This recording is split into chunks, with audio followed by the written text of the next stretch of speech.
இந்த படம் வந்து ஆக்சுவலாக பிரேம் கதை சொன்னோன்னே எனக்கு லாஸ்ட் அவரோட டிடி ரிட்டர்ன்ஸ் வந்து ரொம்ப பிடிக்கும். ஏன்னா இட்ஸ் ஜஸ்ட் நாட் ஒரு ஒரு மைண்ட்லெஸ் காமெடின்னு இருக்காது அந்த படம். ஆக்சுவலாக பார்த்தீங்கன்னா அதில் ஒரு நல்ல ஒரு ஸ்டோரி இருக்கும், அதுக்கான ரீசனிங் இருக்கும், அதுக்கான ஒரு ப்ளே இருக்கும், அதுக்கான ஒரு கேம் இருக்கும்.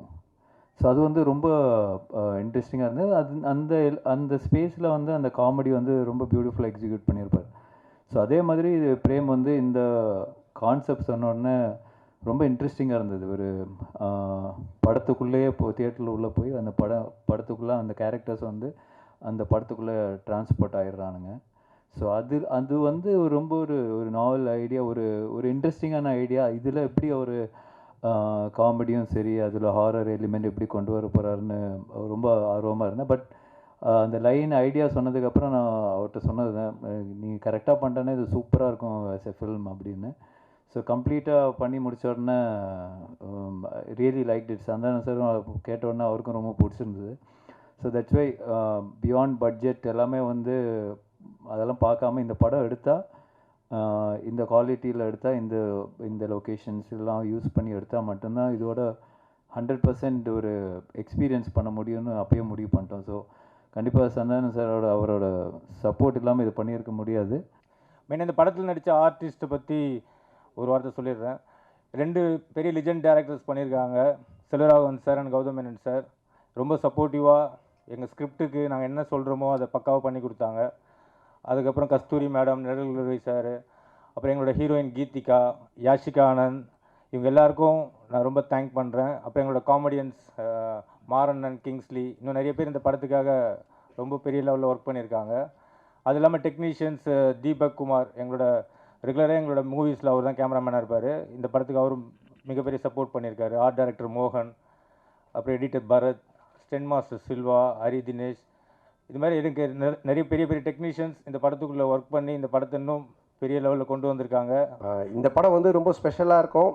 என்னென்னா என்னுடைய படங்கள் நான் வந்து காமெடினா பண்ணும்பொழுது ஆர்யா எனக்கு ஃபோன் பண்ணி, எப்போயுமே நாங்கள் ரெகுலராக பேசிக்கிட்டே இருப்போம். ஆர்யா வந்துட்டு, ஏன் மச்சான் நீ காமெடி பண்ணும்பொழுது ஒரு ஜாலியாக இருப்ப, பயங்கரமாக நல்லா பண்ணுவியே, ஏன் இப்போ ஹீரோவானதுக்கப்புறம் பயங்கர அந்த ஃப்ளோ இல்லையே அப்படின்னு கேட்டால், இல்லை மச்சான் நிறைய கமிட்மெண்ட்டு, நிறைய விஷயங்கள், இந்த படம் பண்ணுறது, அடுத்த படத்துக்கு ஒன்று இது பண்ணுறது, இதுக்கு நடுவில் யாராவது ஒருத்தங்க அட்வான்ஸ் எடுத்துகிட்டு வந்துடுறாங்க, அது கதை கூட சரியாக கேட்க முடியாமல் டக்குன்னு ஏதோ ஒரு கமிட்மெண்ட் ஆயிரும் அப்படின்னு. அப்போ ஆர்யா சொன்னது, இந்த படத்தில் நீ ஃபுல்லாக க்ரியேட்டிவிட்டியில் இறங்கி வேலை செய், உன்னோடைய பிரச்சனை எல்லாத்தையும் நான் பார்த்துக்கிறேன், உன்னோடைய ப்ராப்ளம் எல்லாத்தையும் நான் சால்வ் பண்ணுறேன், நீ ஒன்லி வேலை செய்ய வேண்டியது இந்த 1 இயர் இந்த படம் மட்டும்தான் அப்படின்னா, அது எனக்கு ஒரு மிகப்பெரிய ஒரு பலமாக இருந்தது. ஸோ நீங்கள் இந்த படத்தில் மறுபடியும் ஒரு நல்ல ஒரு கதை, திரைக்கதை, காமெடி, என்னுடைய ஆக்டிங், இது எல்லாமே வந்துட்டு நிச்சயமாக உங்களை வந்துட்டு திருப்திப்படுத்தும் நான் நம்புகிறேன்.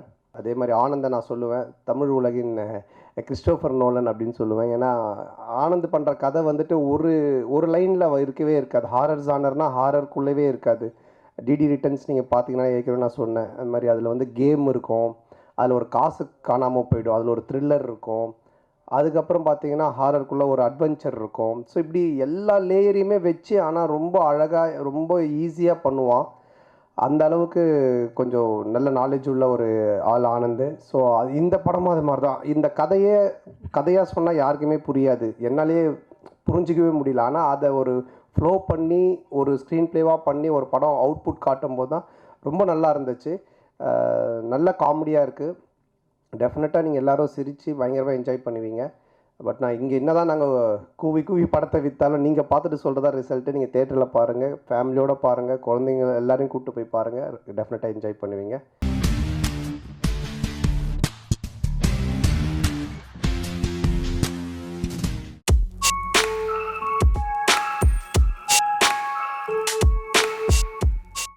அது மாதிரி இந்த படத்தில் நடித்திருக்க நட்சத்திரங்களை பற்றி சொல்லவே வேணாம். சுகாசினிகள்லாம் வந்து எப்படிப்பட்ட ஒரு சீனியர் ஆர்டிஸ்ட்டு, எப்படிப்பட்ட பெர்ஃபார்மர் அப்படின்றது எல்லாருக்கும் நல்லா தெரியும். அதை வந்து ரொம்ப அழகாக வந்து யூகி சேது சொன்னார்.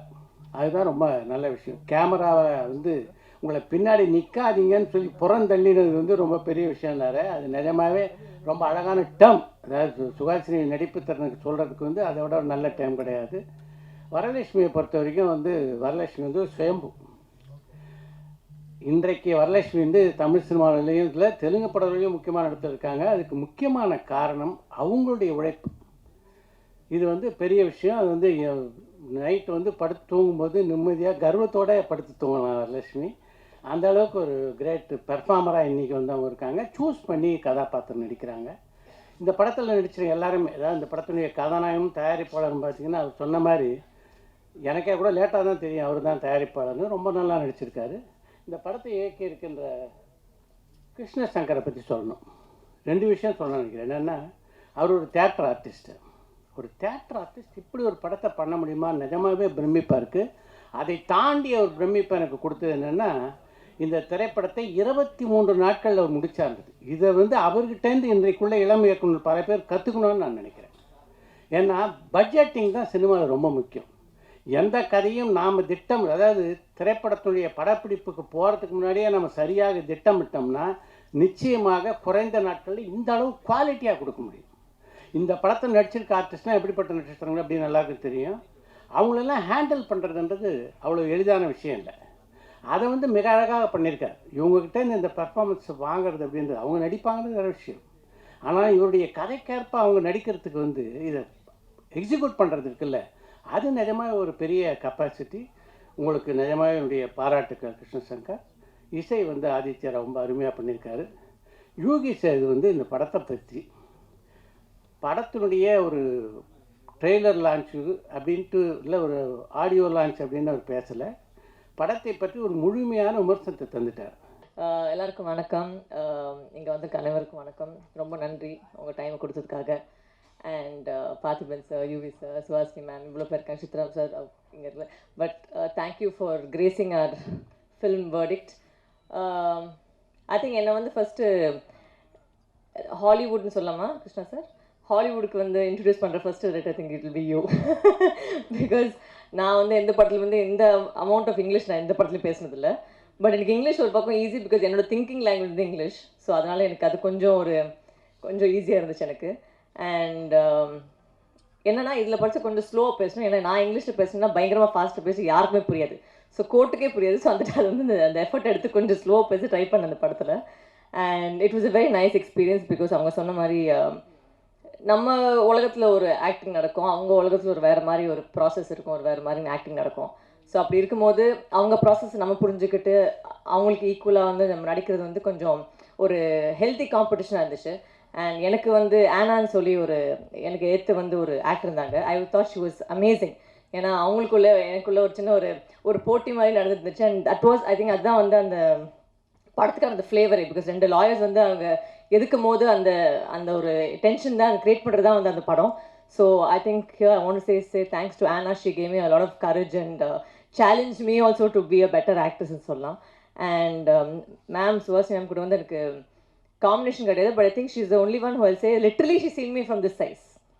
ஸோ அந்த வயசுலேருந்து I think I been running behind her all the time. Every time I see her, Suhasini aunty, she always knows me as a kid.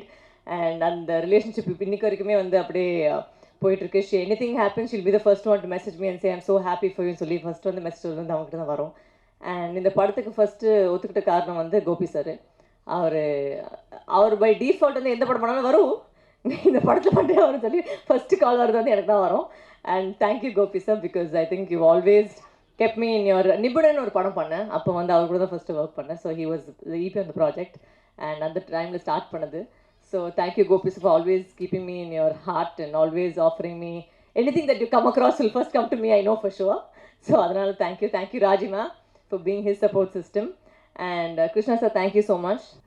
Audition பற்றி சொன்னார். எல்லாருக்கும் ஆடிஷன் பண்ணாங்க, சுஹாசினிக்கு ஆடிஷன் பண்ணல அப்படின்னு சொல்லிட்டு. பட் எங்களுக்கும் ஆர்டிஸ்ட்டுக்கு ஒரு ஆடிஷன் ஒன்று இருக்கும். எப்படின்னா என்னோட 20களில் வந்து நிறையா லக்ஷ்மி அவர்களோட ரீமேக் படங்களை நான் நடிச்சிருக்கேன். சிறை பார்த்துருப்பீங்களா நிறைய பேர், அதோட தெலுங்கு வெர்ஷனில் நான் தான் ஆக்ட் பண்ணேன். சம்சாரம் அது மின்சாரம் அதோட தெலுங்கு வெர்ஷனில் நான் தான் ஆக்ட் பண்ணேன். அப்புறம் கன்னடத்தில் அவங்க இப்பனி கரிகித்துன்னு ஒரு படம் பண்ணாங்க, ரொம்ப ஃபேமஸ், அதோட தெலுங்கு வெர்ஷன்லேயும் நான் தான் ஆக்ட் பண்ணுவேன். ஸோ அதனால் ஒருத்தர் கதை சொல்ல வரும்போது ரீமேக்குன்னு சொன்னால் யூஸ்வலி இன்ட்ரெஸ்ட் இருக்காது. இது லக்ஷ்மி மேடம் பண்ணியிருக்காங்க தமிழ்லையோ இல்லை கன்னடாலேயோ அப்படின்னோடனே ஓ அப்படியா அப்போ நல்லாயிருக்கும் அப்படின்னு சொல்லிட்டு I use to get interested. Because ஒரு ஃபில்டர் அவங்களே பண்ணிட்டாங்க இல்லையா, அவங்க பண்ணிட்டாங்க. ஸோ அதனால் நான் எனக்கு அந்த ஹோம்ஒர்க் இல்லை. அதே மாதிரி இந்த படத்தில் வந்து கோபி வந்து சொன்னார், இந்த எலைசாங்கிற கேரக்டருக்கு நாங்கள் லக்ஷ்மி தான் கேட்டோம், அவங்க வந்து வேறு வேலை இல்லை, 6 நாள் என்னை அமெரிக்காவை கூப்பிட்டு போய் என்னை கொலை பண்ணி திருப்பி அனுப்புறியா போ அப்படின்னு சொல்லி அனுப்பினாங்க அப்படின்னுட்டு. ஸோ அதனால் அந்த எனக்கான ஸ்கிரிப்டோட ஆடிஷனை வந்து அவங்க ஏற்கனவே பண்ணிட்டாங்க. அதில் ஒரு 5 பெண்கள், எனக்கு அதுதான் ஞாபகம் வந்தது. At dawn it's quite ear. நானும் உங்களை மாதிரி ஏதாவது 2-3 பேரெல்லாம் அப்படி சொல்லலான்னு, இல்லாட்டி மரியாதையாக இருக்குது அதில் நம்ம வந்து கடைசியாக பேச வச்சுருக்காங்க அப்படின்ட்டு. ஸோ அந்த படத்தில் ஒரு 5 பெண்கள் பிரமாதமாக நடிச்சிருப்பாங்க. அந்த மாதிரி இந்த படத்தில் இருக்க இந்த 5 முகங்கள். அப்புறம் இந்த படத்தை பற்றி பாராட்டுறது, நம்மளே அதை பற்றி நிறைய சொல்லிகிட்டு இருக்கிறதுக்கு பதிலாக டெஃபினட்டாக நீங்கள் ஒரு நல்ல வேர்டிக்ட் இது கொடுப்பீங்கன்னு நம்புகிறோம். பொதுவாகவே இப்போ படங்கள்லாம் வந்து it may release, it may not ரிலீஸ்னு ஒன்று இருக்கும். May release.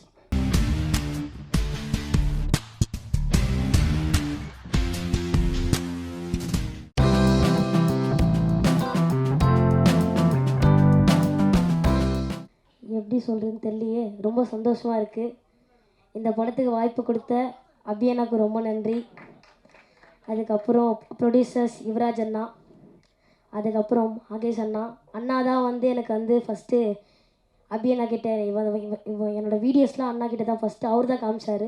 அதுக்கு ரொம்ப நன்றிண்ணா. அதுக்கப்புறம் சசிகுமார் அங்கிள் நீங்கள் தான் எனக்கு எப்படி சொல்கிறது தெரியலையே, ரொம்ப பாசமாக இருந்தீங்க என் கூட, அதுக்கு ரொம்ப சந்தோஷம். நன்றி அங்கிள். அப்புறம் சிம்ரன் மேம், உங்கள் கூட ஆக்ட் பண்ணது ரொம்ப சந்தோஷம் மேம், அதுக்கு நன்றி மேம். ஷான் ரோடன் அங்கிள், உங்கள் மியூசிக் நல்லா எனக்கு ரொம்ப பிடிக்கும் அங்கிள்.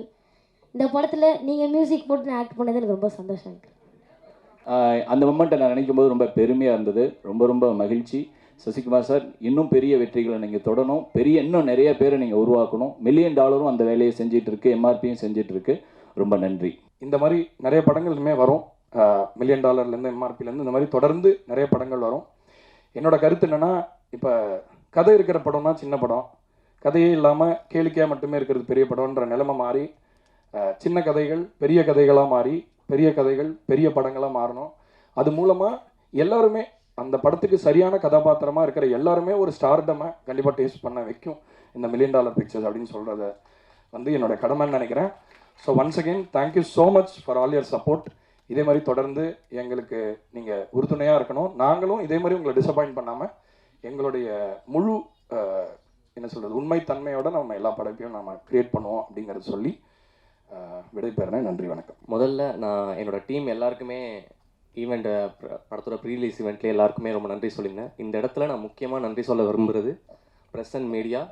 ரொம்ப ரொம்ப ரொம்ப நன்றி உங்கள் எல்லாருக்குமே. ஏன்னா நான் ப்ரெஸ் ஷோ பார்த்ததுக்கப்புறமே சொல்லியிருந்தேன், அவ்வளோ நல்லா செலிப்ரேட் பண்ணியிருந்தீங்க, அவ்வளோ நல்ல ரிவ்யூஸ் கொடுத்துருந்தீங்க.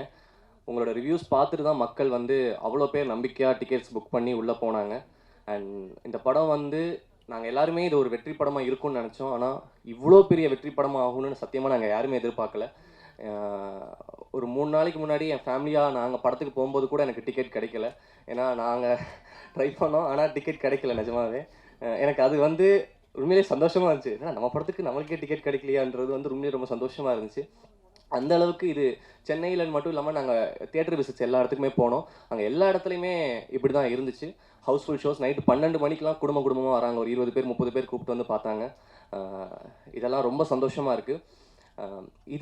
இந்த வெற்றியை எனக்கு அமைச்சு கொடுத்த என்னோடய ப்ரொடியூசர்ஸ் யுவராஜ் அண்ணா அண்ட் மகேஷ் அண்ணா, $1 million and MRP entertainments, thank you so much. இந்த படத்தை எந்த ஒரு லிமிட்டுமே இல்லாமல் இதை மேக்ஸிமம் புஷ் பண்ண என்னோட ப்ரொடியூசர்ஸ். ஏன்னா இதுக்கு வந்து எங்களோட பட்ஜெட் கன்ஸ்ட்ரெயின்ஸ் இருந்தாலுமே அதை வந்து இது வந்து ப்ரொமோஷன்ஸ் பெருசாக பண்ணணும்னு சொல்லிட்டு எல்லாருக்குமே அதை தெரியப்படுத்தணும்னு அவ்வளோ ஒர்க் பண்ணியிருக்காங்க. Thank you so much. அடுத்ததாக சசி சார், நான் வந்து சசி சாருக்கு இந்த படத்தில் நடிக்கும்போது கூட நான் ஒரு டைலாக் சொல்லியிருப்பேன், சார் உங்களுக்கு தெரியுமா சார் நீங்கள் உங்களுக்கே தெரியாமல் என்னெல்லாம் பண்ணியிருக்கீங்கன்னு. ஸோ அந்த மாதிரி தான் இது எனக்கு இருக்குது. நீங்கள் எனக்கு அவ்வளோ பண்ணியிருக்கீங்க, எல்லாத்துக்கும் ரொம்ப நன்றி சார், மறக்க மாட்டேன். இதுக்கு முன்னாடி நடந்த ப்ரெஸ் மீட்டில் இல்லை, நான் actually I was not in India. But நான் சொன்னேன், கதை கேட்குறதுக்கு அப்புறம் நான் ஜூமில் தான் கதை கேட்டேன் அபி. அண்ட் நான் அப்போவே சொன்னேன் that it is a super hit, கண்டிப்பாக இந்த படம் பண்ணி தான் ஆகணும்னு. கண்டிப்பாக நான் ப்ரொடியூசர்கிட்ட போய் மீட் பண்ணிவிட்டு ஐ think I met MRP Mahesh. And thank you so much இந்த ஆப்பர்ச்சுனிட்டி எனக்கு கொடுக்குறதுக்கு. அண்ட் நான் வந்து ரொம்ப ப்ரௌடாக ஃபீல் பண்ணுறேன் that I am part of a debutante film of Abhi. God bless you Abhi. And முக்கியமாக நன்றி உங்கள் எல்லாருக்கும் சொல்லணும். எனக்கு தெரிஞ்சு இது என்னோடய ஃபேமிலி நான் வந்து 30 இயர்ஸாக இந்த சினிமா இண்டஸ்ட்ரியில் இருக்கேன். நாங்கள் எல்லோரும் we all started a career together. நீங்கள் இல்லைன்னா இந்த மாதிரி சக்ஸஸ் பாசிபிளாக இல்லை. Thank you so much. இந்த படம் பண்ணும்பொழுது அந்த பிளெஸ்ஸிங் இருந்துகிட்டே இருந்தது ஃப்ரம் த பிகினிங். எங்கள் படத்தில் அசோசியேஷன் ஆஃப் ப்ரொடியூசர்ஸ் எல்லாருக்குமே வந்து ஹாப்பி. அண்டு இந்த படத்தை அவ்வளோ அழகாக ஆடியன்ஸ் கிட்ட கொண்டு போன உங்களுக்கு ரொம்ப thanks. Happy. Love you all. Love you all. என்னோட சந்தோஷத்தை சொல்கிறதுக்கு அளவே கிடையாது. என்னோட இந்த 8 வருஷ பயணத்தில் இந்த சக்ஸஸ் வந்து I really feel so happy. And அது ஃபஸ்ட்டு தேங்க்ஸ் வந்து ஐ ஷுட் டெல் அபி. ஏன்னா நான் ஆடிஷன் 2-3 இதில் வரப்போ அபி தான் ஃபஸ்ட் என்னை பார்த்து ஓகே பண்ணது. So thank you so much Abhi. Because எத்தனையோ ஓட்டங்களுக்கு நடுவில் ஏதாவது ஒன்று நம்ம பண்ண மாட்டோமா அப்படின்னு நினைக்கும் பொழுது எனக்காகவும் ஒரு ரைட்டப் எழுதி அது ஃபுல்லாக எனக்கும் ஒரு கேரக்டராக அது மக்கள் மனசில் போய் நிற்கிற மாதிரி கொடுத்ததுக்கு ரொம்ப தேங்க்ஸ் ஃபர்ஸ்ட் ஆஃப் ஆல். ஏன்னா எங்கே போனாலும் சிரிப்பழகி பல்லழகின்னு சொல்கிறப்போ எனக்கு ரொம்ப அது I feel so close to my heart. I think இது என்றைக்கும் இருக்கும்னு நினைக்கிறேன். வந்திருக்க எல்லாருக்கும் ரொம்ப thanks. Thank you Abhi, thank you Sasi sir, thank you Simran ma'am, thank you producers and Mahesh சாருக்கு ரொம்ப நன்றி. Thank you Sasikumar sir, Simran ma'am, Abhi, thank you so much. I'm very happy for you. I would like to thank my team. நன்றி. வெற்றி விழான்றதை விட உங்களுக்கு எல்லாருக்கும், மக்களுக்கும், ப்ரெஸ் அண்ட் மீடியாவுக்கும் சொல்கிற நன்றி விழா தான். நாங்கள் எல்லோரும் உங்களுக்கு நன்றி சொல்கிற விழாவாக தான் அதை பார்க்குறேன். ரொம்ப சந்தோஷம். இந்த படம் பார்த்துட்டு வந்து நீங்கள் எல்லோரும் சொன்னீங்க, என்னோடய பத்திரிக்கை நண்பர்கள்லாம் சொன்னாங்க, உங்கள் சம்பளத்தை ஏற்றிடுவீங்களா அப்படின்லாம் கேட்டாங்க. ஃபஸ்ட்டு கண்டிப்பாக முதல் கண்டிஷன் சம்பளம் ஏறாது, அதே சம்பளம் தான், அதை உறுதி அளிக்கிறேன். ஏன்னா இந்த பட்ஜெட்டில் இப்படி தான் எடுக்கணும். சம்பளம் ஒவ்வொருத்தவங்க சம்பளம் ஏற்றும் போது அடுத்த இது பண்ணும்போது அந்த பட்ஜெட் ரொம்ப ஜாஸ்தியாகும். இதை விட உங்களுக்கு தெரியும் மார்க்கெட்டில் ரொம்ப கம்மியாகும் அப்படின்ற ஒரு விஷயங்கள்லாம் தெரியும் சம்பளத்தில் ஏற்றலை. இன்னும் ரொம்ப சந்தோஷம் என்னென்னா, எனக்கு பல ஆண்டுகளுக்கு அப்புறம் இவ்வளோ பெரிய வெற்றி கிடச்சிருக்கு. அதுதான் ஒன்று. இவ்வளோ பெரிய வெற்றி கிடச்சிருக்கு, பெரிய வெற்றி. இது என்னோடய வெற்றியாக நான் நினைக்கல. இந்த படம் வெற்றியை வந்து ஒரு சசிகுமார் ஜெயிச்சுட்டான், ஒரு $1 மில்லியன் ஜெயிச்சிருச்சு அப்படின்னு நினைக்காதீங்க. புது இயக்குநர்களுக்கு சான்ஸ் கொடுக்கலாம். இனிமேல் எல்லாம் புது இயக்குநர்கள், தோல்வி அடைஞ்ச இயக்குநர்களுக்கு நம்பிக்கை கொடுத்துருக்கு. இந்த படம் வந்து நம்பிக்கை தான் கொடுத்துருக்கு. நாங்களாம் உங்களுக்கு நம்பிக்கை தான் கொடுத்துருக்கோம். பொறுமையாக காத்துக்கிட்டு அதுக்கான இதில் இருந்தால் கண்டிப்பாக நமக்கு வந்து வெற்றி கிடைக்கும். இன்னொன்று, நம்ம தோல்வியை ஒத்துக்கணும். நான் தோல்வி அடைஞ்சிருக்கேன். என் தோல்வியை ஒவ்வொரு தடவையும் நான் ஒத்துக்கிட்டேன். இந்த படம் முதல் நாள் கலெக்ஷன் என்ன உங்கள் எல்லாருக்கும் தெரியுமா? இந்த படம் முதல் டே வியாழக்கிழமை போட்டப்போ இதோட முதல் கலெக்ஷன் என்னென்ன மீனாட்சி என்ன சொல்லுங்கள்? ₹2 வருமா? ₹2.25 வருமா? வந்துருச்சா? உண்மையை பேசுவோம். இது எதுக்கு போய் நடிகர்கள்ட்ட உண்மையை சொல்லுங்கள். எவ்வளோ ஓடி இருக்குன்னு சொல்லுங்கள். ஏன் மறைக்காதீங்க. எவ்வளோ ஓடி இருக்குன்னு சொன்னால் தான் யாரும் சம்பளம் ஏற்ற மாட்டாங்க, யாரும் எதுவும் பண்ண மாட்டாங்க, உண்மையாக இருப்பாங்க. அப்போ நீங்கள் ஒவ்வொரு தடவையும் சொல்லும்போது தான் சார் இந்த 2.5 ஏன் நான் சொல்கிறேன்னா, முதல் நாள் இந்த படத்தோட கலெக்ஷன் 2.5 அப்படின்னா என்னோடய மொத்த படம் ஒரு படம் வந்து 2.5 தான் கலெக்ட் ஆகிருக்கு. அதை நான் தெரிஞ்சுக்கிட்டேன். ஸோ என்னுடைய இந்த படம் ஒரு படம் 2.5க்கும் ஓடி இருக்குது, இப்போ பல கோடிக்கு ஓடி இருக்குது. இதோட இது உங்களுக்கு தெரியும். இது பெரிய ஹையஸ்ட், என்னுடைய ஹையஸ்ட்டு இது வந்து குட்டிப்புலி தான். சுந்தரபாண்டியனும் குட்டிப்புலி தான். அந்த குட்டிப்புலியும் சுந்தரபாண்டியனும் ஹையஸ்ட் கலெக்ஷனை இந்த டூரிஸ்ட் ஃபேமிலி வந்து அடிச்சிருக்கு. அது ரொம்ப சந்தோஷமாக இருக்குது. அப்போ ஒரு நம்பிக்கை கொடுக்குறத நான் இதை ஏன் இவ்வளோ தூரம் சொல்கிறேன்னா, இனி வரும் உங்களுக்கு நம்பிக்கை என்றைக்கும் விடாமுயற்சியோட விட்டு கொடுக்கக்கூடாது. அந்த நம்பிக்கை கொடுக்குறதா ஒரு 5 பேருக்கு இந்த நம்பிக்கை கொடுத்தா எனக்கு சந்தோஷமாக இருக்கும்னு நான் நினைக்கிறேன். அந்த பொறுமையும் இதுதான். ஏன்னா இது படம் ஆரம்பிக்கும் போதே யுவராஜ் தான் ரொம்ப கான்ஃபிடெண்ட்டாக இருந்தார். எங்கள் ப்ரொடியூசர் சொன்னார், சார் உங்களுடைய இது என்ன ஞாபகம் இருக்குமான்னு தெரில, இது எவ்வளோ போகும்ட்டு. சார் உங்கள் இதை கண்டிப்பாக இந்த படம் மேலே என்னோட நம்பிக்கை வச்சது இந்த ப்ரொடியூசர்ஸ் 2 பேரும் தான்.